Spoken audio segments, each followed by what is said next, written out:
Always smoke the ice. The reason being is you want all that surface area for the oils of the smoke to hold on to.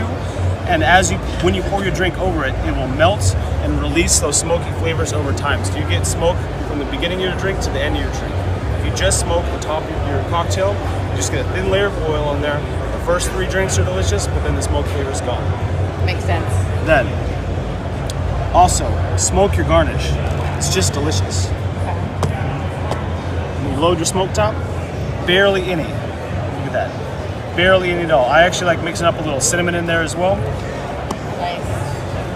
When you light it, don't start like this, because you're just going to put butane in there and you're going to taste that. So light it up high and then come down low. It takes 3 to 5 seconds. Oh, that's gorgeous. Just like that. Slide it off. Pour in your cocktail.